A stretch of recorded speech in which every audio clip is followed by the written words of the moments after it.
हरे Krishna.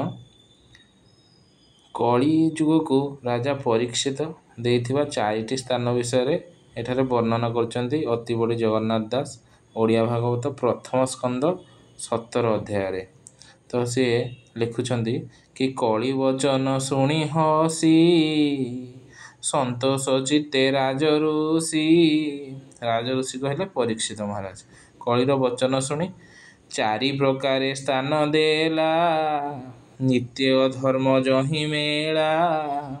तांकु charity स्थान थिले जोठी कि नित्य अधर्म नित्य सबुदिन अधर्म वास करे।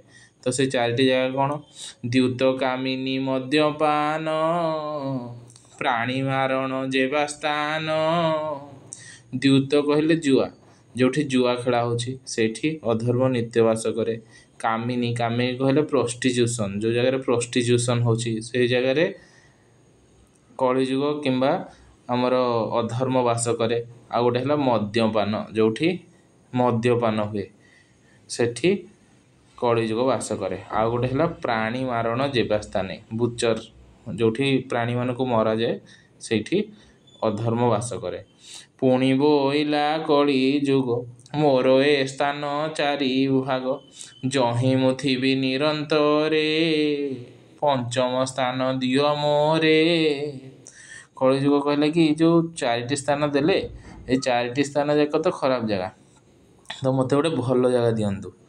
तो कलिर वाक्य भाड़ी चित्ते सुवर्ण देला तार हस्ते। परीक्षित राजा कौन कले तो भल जगह कौन ना सुवर्ण कहले तुम सोना नहीं जाओ।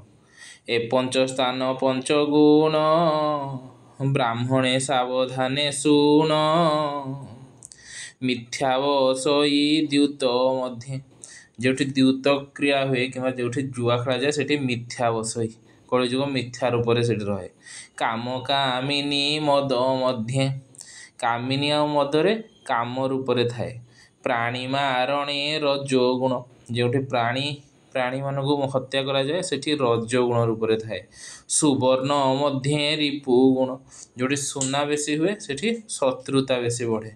भाई भाई मध्य आजिकल सुना पाई कली बंधु बंधु भितर सुना पाई झगड़ा किए क्या मारला चोरी है चेन टाणिक नहीं जाऊँ बाटर। ए पंच स्थान तारे देला जही अधर्म संगे मेला।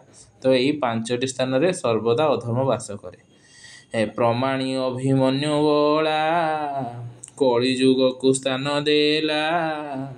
अभिमन्यु को बला कहले आमर परीक्षित महाराज यही पांचटी स्थान देले कलिजुग को।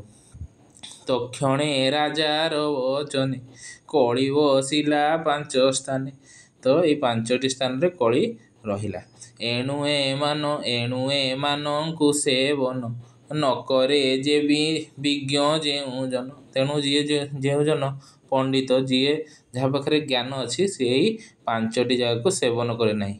तो आमर सनातन धर्म रे सेथिपाई द्यूत खेलिया कि जुआ खेलिया आउ प्रोस्टिट्यूशन पर नारी सहित संग करवा मद्यपान किंबा कौन भी निशा द्रव्य पान करवा आउ मांस खाइबा किंबा प्राणी को हत्या करवा वर्जित।